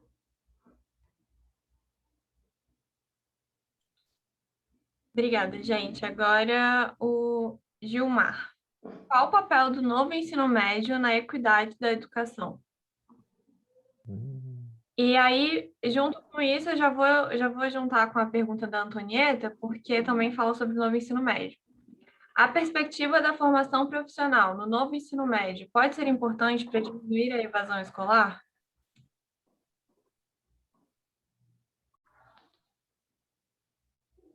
Bom, vou começar a responder a Antonieta. Olha, gente, vou começar a falar algumas ideias que eu tenho sobre o novo ensino médio, porque tem pouco tempo que isso chegou às escolas propriamente dito, né? Na minha escola, por exemplo, não tem um mês. E a gente sabe muito pouco ainda sobre como será implementado. A gente tem algumas características gerais, algumas discussões comunitárias, né, na comunidade escolar. A ideia é que a educação profissionalizante auxilie a permanência do estudante, porque significa uma mudança de perspectiva. Como a gente apresentou lá o dado, o estudante ele é desinteressado, porque muitos já estão trabalhando ou trabalham, não vê interesse no ensino médio. Então, associar com um processo, os alunos saírem preparados para o mercado de trabalho, é uma aposta governamental, né? A gente está falando sobre apostas. Eu acho que sim. Agora, como será feito isso na prática? Nós ainda não sabemos, né? nem a própria, por exemplo, eu vou falar sobre a SEDUC, nem a própria SEDUC ainda nos enviou diretrizes mais específicas sobre esse novo ensino médio. Então, está tudo ainda muito cru.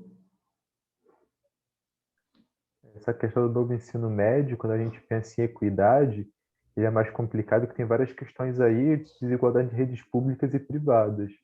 Há uns dias tem discutido muito isso, né, sobre os currículos, sobre a possibilidade de escolas privadas não adotarem na integralidade as mudanças, né, dos conteúdos, principalmente.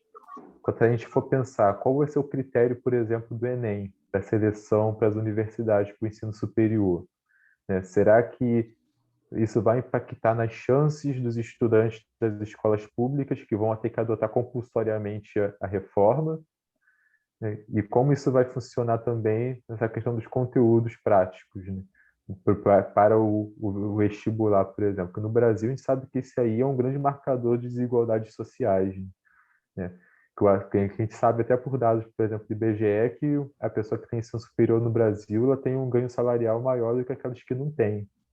Então, a questão do ensino profissional ela é importante para uma parcela da população, principalmente para essa questão de motivação, como a Adriane falou, mas se a gente for olhar, ela parece muito com aquelas propostas lá do início do século XX, quando se começou a pensar na estruturação da educação profissional no Brasil. É o que eu falei lá no início da aula, é aquela coisa do ensino profissional com ênfase nos desvalidos, já determinando uma trajetória social específica para aqueles jovens que têm menor renda.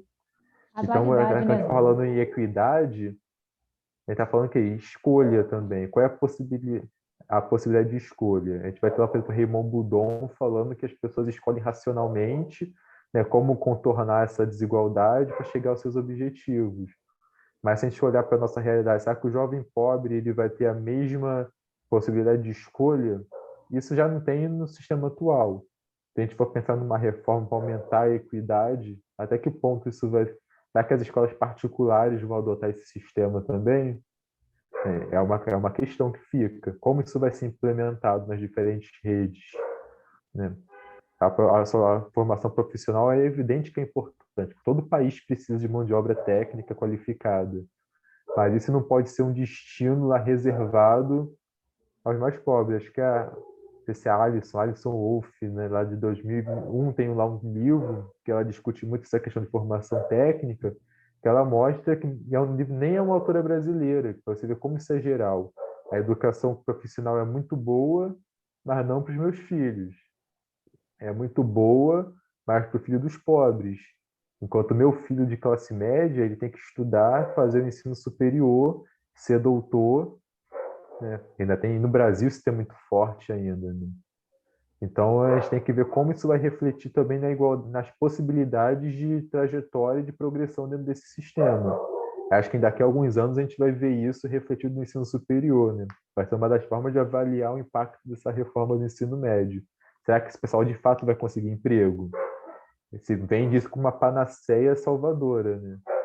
Aonde que esses funcionários técnicos vão trabalhar numa economia arrasada também? Já formar um montão para trabalhar onde? Que indústria também, né? Tem muita coisa a ser pensada aí nisso, né? Porque às vezes o discurso do marketing parece que ele é muito forte, né? O ensino médio vai salvar jovens brasileiros. Que a propaganda oficial parece que vai nesse sentido, né?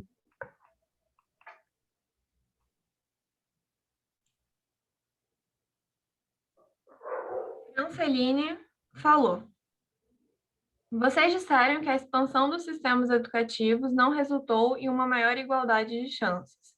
E no caso da educação infantil, como vocês enxergam essa expansão no que diz respeito à igualdade de chances, ao financiamento, infraestrutura, formação de professores, etc.?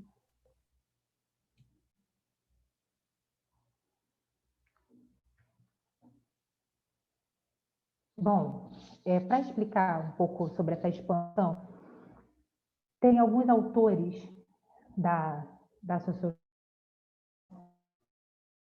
Ele vai falar que o nível ele se expande quando há uma saturação Quando um determinado nível atinge uma saturação, você vai universalizar.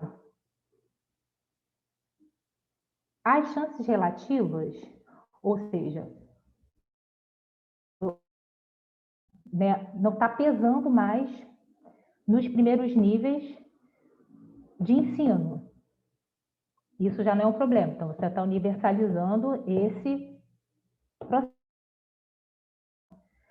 Onde que a gente está encontrando problemas agora?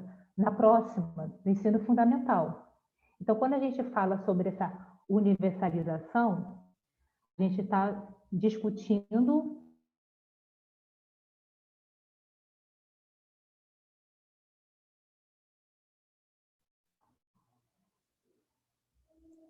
Oi, eu acho que deu uma travada. Acho que travou um pouquinho lá.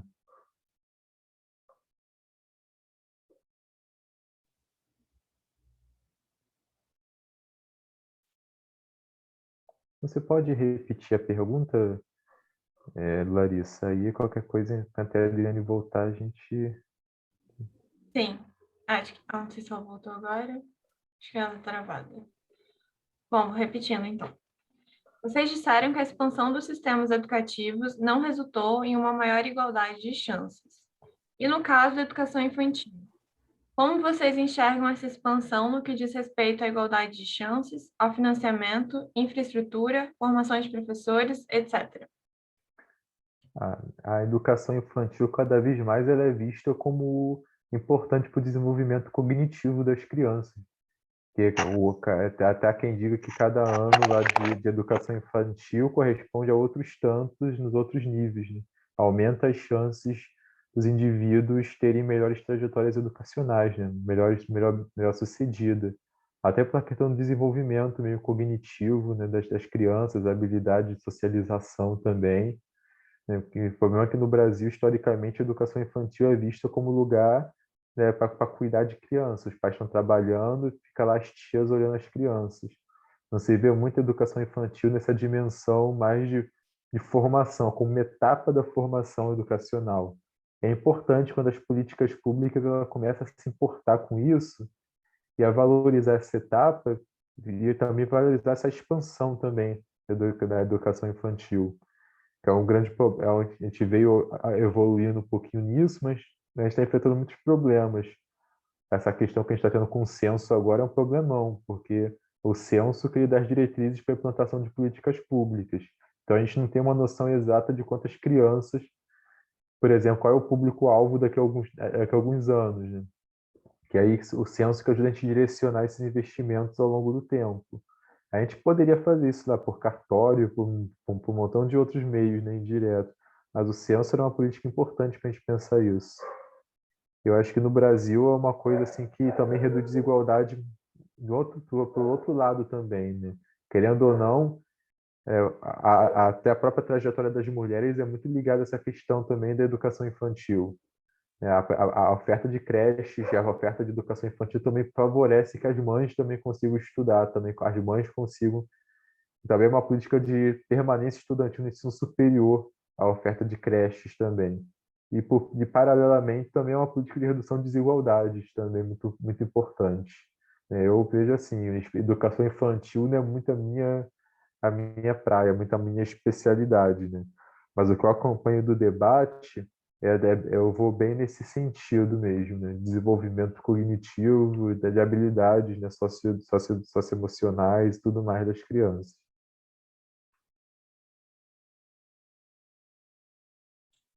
Adriane, acho que você tinha caído. Se quiser falar alguma coisa agora sobre aquela mesma pergunta.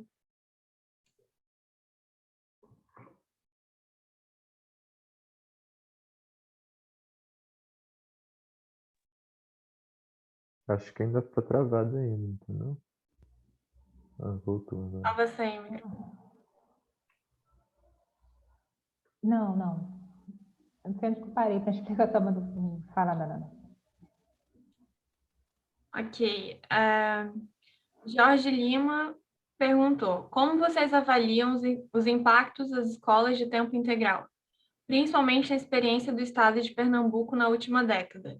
para a diminuição dessas desigualdades educacionais e a melhoria nas expectativas de vida de estudantes de escolas públicas.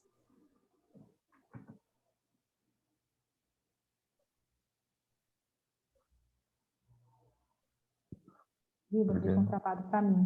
Peraí.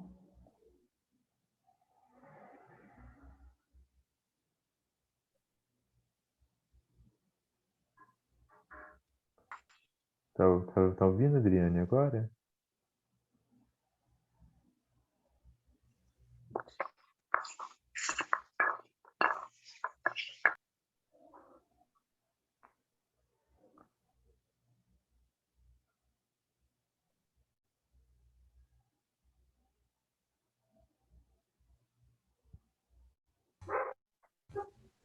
Eu acho que ela não está ouvindo, pessoal. Adriane, você travou ou você não está conseguindo escutar a gente? Você pode escrever no chat? Não está Ela não está escutando? conseguindo ouvir. Ah.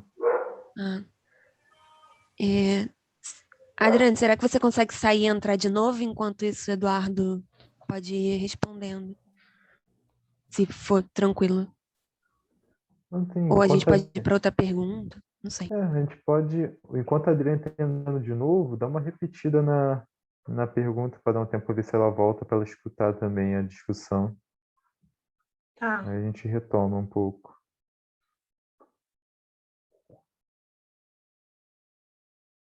Como vocês avaliam os impactos das escolas de tempo integral, principalmente na experiência do estado de Pernambuco na última década, para a diminuição dessas desigualdades educacionais e a melhoria nas expectativas de vida de estudantes de escolas públicas? Assim, Pernambuco, na última década, eu admito que eu estou um pouco por fora do que está acontecendo lá, né, da implementação lá. Mas a gente pode dar um outro exemplo importante da experiência que o Rio de Janeiro teve durante os anos 80 e 90 dos CIEPs, né, que é uma experiência de educação integral que foi, de certa forma, muito bem sucedida no combate à desigualdade, não só educacional. Foi um projeto que no Rio de Janeiro foi muito eficiente, que lidou também com outras questões das crianças, do ponto de vista também nutricional, do ponto de vista de saúde também. Eu lembro que em 2016 teve um evento muito interessante aqui no Arquivo Nacional sobre a questão dos CIEPs. Inclusive estava presente lá uma pesquisadora que foi uma das implementadoras do CIEP na época, falando sobre essa experiência. Então eles mostram que a questão não era só dar aula, né? Não é só instruir as crianças. Você tinha todo aquele trabalho também de você pesava as crianças para ver a questão de nutrição.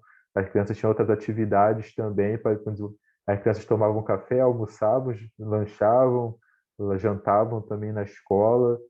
Então, isso aí também auxiliava as famílias também nesse sentido, né?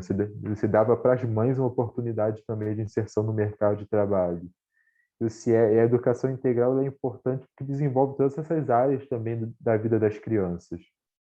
A criança que tem tempo para se dedicar a estudar, a criança que tem um ambiente tranquilo para estudar, a parte também das atividades extracurriculares no contraturno também é importante também para dar abrir a visão de mundo das crianças também, dar outras possibilidades.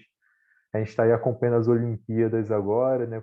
Caramba, quantas medalhas olímpicas, né? O desempenho dos brasileiros, a educação integral, esse investimento também nos esportes é uma coisa que tem sido muito focado também nessas discussões, né? Quantos medalhistas a gente poderia ter se a gente tivesse investimento maior também nessa dimensão do esporte, que também é uma forma de inserção.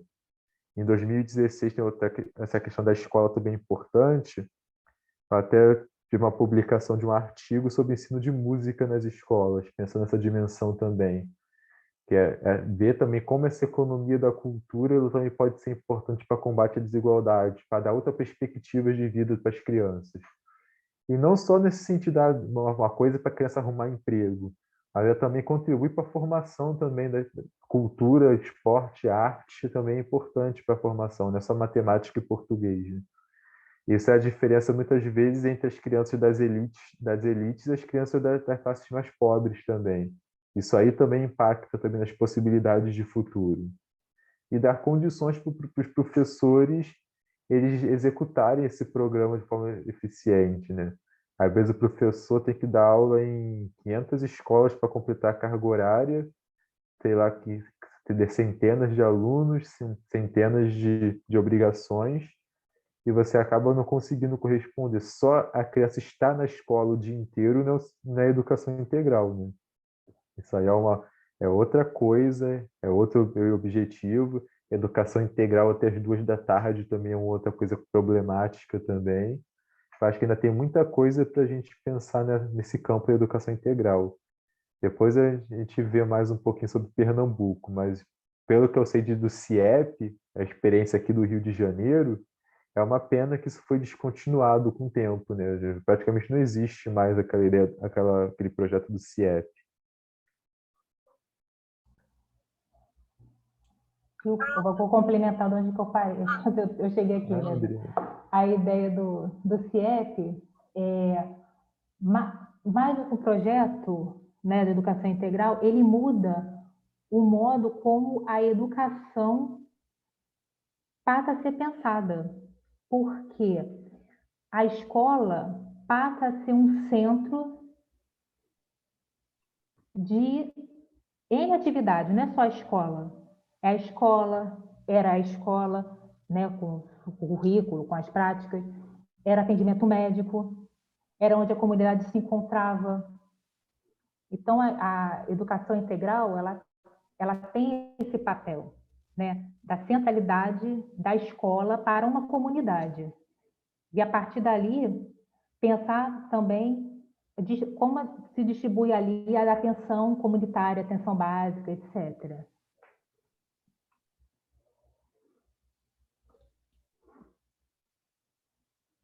A Lorena pediu para o Eduardo falar qual o nome do artigo da pesquisadora sobre o técnico para os mais pobres.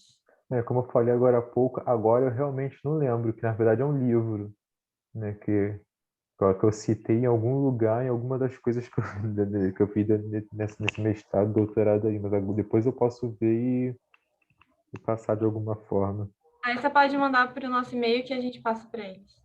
Tá. A gente vai fazer uma listinha com vários artigos que nós achamos interessantes, não só os citados aqui, como outros que a gente considera importantes para pensar a estratificação educacional. Vamos dispor para vocês, tá bom? Tem uma questão interessante que ainda está rolando no chat, eu acho. A Simone colocou o seguinte: eu queria que esse curso discutisse alternativas para minimizar os efeitos da desigualdade a partir da prática docente como classe social. Pelos textos, a desvalorização do professor também se relaciona com o fato de a docência passar a ser exercida por professores de classes sociais pobres. Então, como classe operária, quais seriam as alternativas que os professores teriam para minimizar os efeitos da desigualdade e, inclusive, tomarem consciência da própria classe?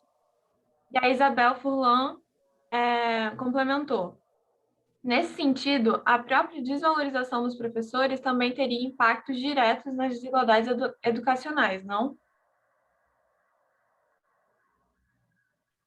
Sim, a atuação do professor, ela é muito importante para a mitigação das desigualdades educacionais, né? Mas aí eu vou resgatar o que o Eduardo falou na primeira pergunta. A gente não pode pensar a prática do professor isoladamente. A gente precisa pensar a prática do professor com a comunidade escolar, com a composição dos currículos. Ele sozinho, eu acho que é muito complicado, né? Tratar ele como redentor da mitigação das questões educacionais. E não é bem assim, né? Sobre a formação, sobre a origem de classe dos professores, isso não é um fenômeno apenas do Brasil. Em geral, teve uma coletânea um tempo atrás, até organizada lá pelo Simon Schwartzman também, que ele mostra bastante isso. A média de idade dos professores é muito baixa, né, no mundo todo, né? Normalmente indica que são pessoas oriundas de classes populares, né, que entram, né, com pouca experiência, também uma alta rotatividade na carreira também, né? Que, em geral, a gente não tem o interesse das classes médias e das classes altas pela docência, ainda mais educação básica. Normalmente, as classes médias e altas, quando se interessam pela docência, ela está lá no ensino superior, muitas vezes, né? Isso não é um fenômeno apenas do Brasil. E, por si só, já desvaloriza a docência socialmente. Que tem aquela imagem social de que qualquer coisa faz pedagogia, ou o professor é um curso de pobre, né? Tem muito essa percepção que as famílias de classe média alta não investem aquela fortuna em mensalidade escolar para o filho fazer licenciatura, né? Infelizmente ainda tem muito isso. E mesmo lá, né, a gente tem muito aquela ideia de que na Europa, mesmo lá a gente tem essa desigualdade. O professor na Europa também não é um cara rico da classe média alta, né? A gente às vezes cita alguns paraísos aí, né, como dos paraísos nórdicos, mas é uma coisa muito específica da realidade. E mesmo lá tem algumas questões aí de desigualdade. Então, essa ideia de se reconhecer como classe está falando muito também de uma questão de reconhecimento como reconhecimento profissional mesmo, né? E como classe social em si, né, eu não sei se acontece. Acho que a identificação é mais como professor mesmo. Aí é aquele estudo da sociologia das profissões, né? Como os professores eles se enxergam como classe trabalhadora, da função deles. Eu acho que os professores, em termos de representação de classe, a gente percebe que no mundo todo são os sindicatos mais fortes, são os sindicatos de professores, até pelo tamanho numérico também. Eu acho que já tem uma consequência como classe também, né? Muito já consolidados. Os professores já tendem a ser muito organizados como classe, né? Eu não sei se é muito isso que a pergunta estava querendo, né? Que era a intenção, mas acho que vai por aí mesmo, né? Se elas quiserem falar alguma coisa no microfone, porque estava até agora há pouco falando sobre isso. Mas se não, vou passar para a próxima pergunta, que foi da Nilma. Eduardo, como se sabe, as iniciativas para a educação de negros em meados de 1850 foram estratégias de resistência. Oficialmente, o ano é 1857 mesmo? E ela fez uma segunda pergunta atrelada a essa primeira. Além das desigualdades sociais e raciais, na rede municipal de Belo Horizonte, os índices de evasão entre meninos negros é maior do que de meninas negras. Vocês têm dados mais amplos de outras cidades com esse recorte de raça e gênero? Bem, já que falou diretamente, né?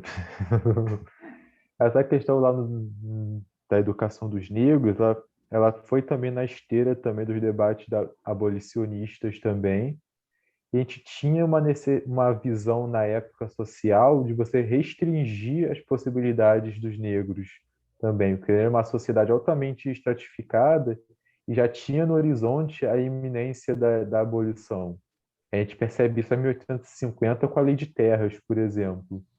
A gente havia uma resistência muito grande de inserir os negros nesse espaço educacional, não só por uma questão de disputa de mercado, que não era o caso, que a população branca, livre, pobre, também não estava numa situação muito boa no Brasil daquela época. Mas você tinha também aquelas ideias também do racismo científico ainda muito fortes no Brasil ainda, né? Que refletiram depois na, entre aspas, importação de imigrantes europeus para o Brasil para branquear a população. Isso aí a gente acha, né? Os textos legislativos da época também com as respectivas explicações. Então, a abertura das escolas para os negros, principalmente para as primeiras letras, ela foi uma vitória também dessa pressão de uma classe média que naquela época abolicionista muito forte, além dos próprios negros também, libertos, escravizados, que tinham esses movimentos muito fortes também pela abolição. Mas se a gente pensar o pós-abolição, a gente percebe que muito disso não tinha uma base muito sólida, que depois o próprio movimento abolicionista, porque parece que ele vira fumaça depois que a abolição é obtida. O status do negro na sociedade é meio que deixado de lado, vai demorar mais de 40 anos para a gente ter alguma política pública direcionada à população negra no Brasil. Aí a gente vê surgindo a questão também da formação das favelas no Rio de Janeiro e outras cidades também, por falta de outros programas de habitação, de educação. Durante muito tempo, o negro ele vai continuar tendo papel subalterno no campo educacional. Até hoje, se a gente for olhar, por exemplo, nos campos mais valorizados do sistema, os professores negros praticamente não existem. Se a gente olhar pós-graduação no Brasil hoje, Aonde estão os professores negros na pós-graduação, no ensino superior, nos cursos de graduação, pretos e pardos? Cada vez vai diminuindo mais, né? Outra pergunta sobre a questão de Belo Horizonte. Eu agora não saberia dados específicos sobre isso, mas a questão dos meninos evadirem mais, isso a gente tem algumas indicações que é pela própria questão da pressão do mercado de trabalho e outras pressões sociais para manter os meninos na escola. Aí vai toda uma questão também da discussão de masculinidade também, que é mais estigmatizante para um jovem menino do sexo masculino ficar só estudando que para uma menina, que isso é um debate polêmico, espinhoso, mas a gente bate muito nessa tecla também. Até os estudos de gênero tocam muito nessa discussão de como também o machismo, né, não é o melhor termo, mas também afeta também essa questão da desigualdade social. Até a expectativa em relação ao menino é diferente, né? Infelizmente, tem aquela visão, a menina ela vai ser dona de casa, então não conseguir trabalhar. Ainda é uma visão extremamente machista, mas que na nossa sociedade soa como algo mais leve, mais natural, pelo menos como se até uma perspectiva garantida na vida, né? Enquanto para o menino não, o menino que não trabalha ou que só estuda é visto como um vagabundo. Vamos colocar essa palavra mais forte mesmo, né? Que é a palavra do senso comum aí. Nossa, você é um homem desse ainda só estudando, família passando, como é que você fica com a família passando necessidade e você só estudando, né? Então tem um estigma social muito grande também. Enfim, acho que isso é uma pista, né? De um modo geral, né, as meninas se beneficiam, né, mais do nosso sistema, né, na permanência do nosso sistema. Isso é que é um benefício, a gente pode chamar de benefício isso também, né? Que as perspectivas de trajetória delas também, das meninas negras, também não são muito boas também, né? Comparada com as meninas brancas e os meninos brancos. Sim, a desigualdade persistente. O Pablo Pereira falou: Luiz Antônio Cunha, em Educação, Estado e Democracia no Brasil, afirma que durante o governo General Figueiredo, o ensino técnico profissional foi utilizado como meio de obter efeitos espetaculares, entre os quais contrapor a política educacional de Brizola. Respaldado no senso comum de que o ensino profissional é um bom antídoto e contra a delinquência e um caminho seguro para o progresso individual e social. Essa foi a tônica dada à reforma do ensino médio numa guinada com o governo Temer. Uma educação que serve a um modelo de país agrário exportador de commodities. Qual a relação entre esse modelo de reforma do ensino médio e o boicote da economia nacional e o processo de desindustrialização do Brasil? Nossa, quanta coisa na pergunta só, né? A gente vai tentar... Assim, essa ideia do ensino técnico, a questão do progresso, parece até o Augusto Comte falando, né? Aquela questão bem positivista, né, da sociedade hierarquizada, né, os industriais, as classes em harmonia, buscando progresso, né? No Brasil isso foi muito forte, tanto que o positivismo aqui, né, o golpe da República, lá quando derrubou o Império, foi baseado no positivismo em grande medida. Essa ideia de que o trabalho vai manter as crianças, sempre as crianças pobres, né, longe das más influências, né, tem que dar um emprego para não se envolver com coisa que não presta, né, fica na escola para não se envolver com crime, né. Então são trajetórias muito marcadas. E além disso, tem como eu te falei, nessa panaceia de que o ensino técnico vai resolver todos os males do Brasil, dar todo mundo empregado. Mas aí se esbarra em outras questões estruturais, né? A gente pode formar um montão de técnicos em edificações, técnicos em telecomunicações, técnicos industriais, mas aí, como a própria pergunta falou para a gente aí, né, da desindustrialização do Brasil, qual é o potencial da gente empregar esses técnicos todos? A mesma coisa no ensino superior, o grande debate, né? A gente forma um montão de engenheiro também, né? Onde é que estão muitos engenheiros ainda estão nos aplicativos de transporte hoje também, com esse ciclo econômico que a gente está vivendo, né? Então, a gente tem que tomar cuidado para o ensino médio não ser uma solução para os pobres, né? Aquela coisa, dar um negócio para eles fazer aí, né? Porque enfim, né? Nesse descaso que muitas vezes os mais pobres são tratados no Brasil. A gente tem que destacar a importância do ensino técnico, né? A gente não está aqui desprezando o ensino técnico, antes que passe essa impressão, né? Mas ele não pode ser um destino, assim, uma coisa fatalista para o pobre. Você vai fazer ensino técnico, porque você não tem outra alternativa para você. Que o ensino humanista voltado ao ensino superior é para um outro tipo de estudante. O seu pacote educacional que o Estado dá para você só cobre isso. Se você quiser fazer ensino superior, depois você faz, como já falaram isso para mim, né? Você tem que fazer um curso técnico, arrumar um emprego e estudar à noite. Pô, a pessoa, da minha cara, a pessoa fala que a universidade pública não era para mim, né? De forma disfarçada, elegante. Eu mesmo já ouvi isso, né? É uma visão que na sociedade brasileira é muito, muito forte. É que o jovem que vai trabalhar depois e vai fazer ensino superior se ele quiser. A escola tem que ensinar o pobre a arrumar emprego. Essa que é a grande questão. E essa disputa política aí da época do Figueiredo, a gente entende, né? Porque é um processo de redemocratização, né? Tinha muito ainda quem é seu presidente, a primeira eleição direta, o Brizola, que foi uma das lideranças lá durante teve a campanha da legalidade do João Goulart, depois teve o golpe militar, essa questão toda, é evidente que ia ter uma polarização. Tudo vai ser jogado nessa questão política também, né? Aí os anos vão passando e a questão efetivamente educacional vai ficando de lado, né? Não sei se eu respondi bem,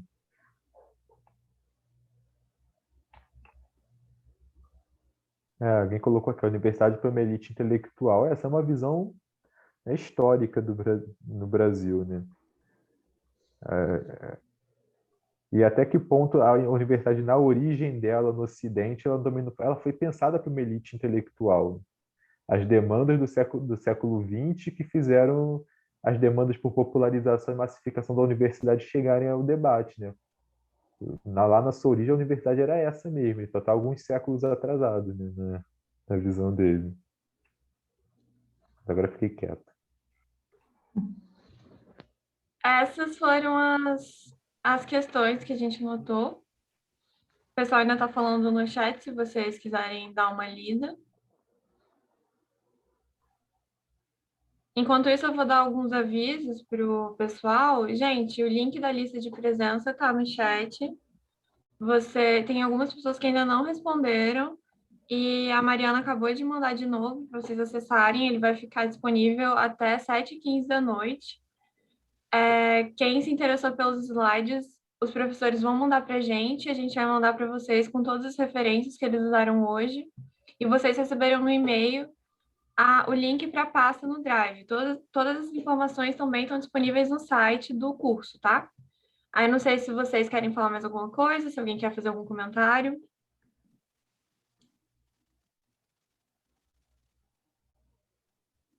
Eu quero aqui agradecer a aula que a Adriane e Eduardo deram, importantíssimo para a gente conhecer aí o processo de expansão das oportunidades educacionais. Vocês disponibilizando os slides, né, para a gente poder ter acesso aos dados e também os que vocês citaram, os artigos, tem vários pedidos aqui para vocês fazerem isso. Agradecer a Larissa e Mariana por organizar, a todos e todas presentes aqui na sala. Lembrar que na próxima segunda a gente tem a terceira aula do curso, que é sobre desigualdades sociais e desigualdades escolares, o olhar sociológico. E aí vão ser professores da UFMG, que são o Cláudio Nogueira, a Brescia Nonato, o Gustavo de Paula e a Tainara Ariovaldo. E aqui vai ser uma aula mais voltada a uma discussão teórica, né, dessa relação entre desigualdades educacionais e as desigualdades sociais, a partir das principais referências e perspectivas sociológicas, como o funcionalismo de um lado, a teoria da reprodução, especialmente a partir da teoria do Bourdieu, e os estudos contemporâneos sobre escola, alunos e professores. Vocês vão ter aqui contato com um grande especialista em Bourdieu, que é o professor Cláudio Nogueira, que às vezes está aqui com a gente. Vai ser uma aula tão boa quanto foi a primeira, a segunda. Então, agradecer mais uma vez. Essa aula fica salva, né, Larissa, no site, depois, para quem quiser assistir. E mais uma vez, Adriane e Eduardo, obrigada. Boa noite, pessoal. Tchau. Adriane, valeu, Eduardo, Larissa, Mariana, e Cristiane. Temos aí um mascote. Obrigada pela excelente Gente, aula. obrigado. Boa noite a todos. Muito obrigada, gente. Obrigada. Obrigada, gente. Tchau, Boa noite. Tchau. Obrigada. Boa noite. Tchau. Como é que Tchau, boa noite. Boa noite a Boa todos. noite, obrigada. Boa noite. Tão bom, né? Um mascotinho aí com a gente. Boa noite, pessoal. Obrigada, gente. Boa noite. Boa noite.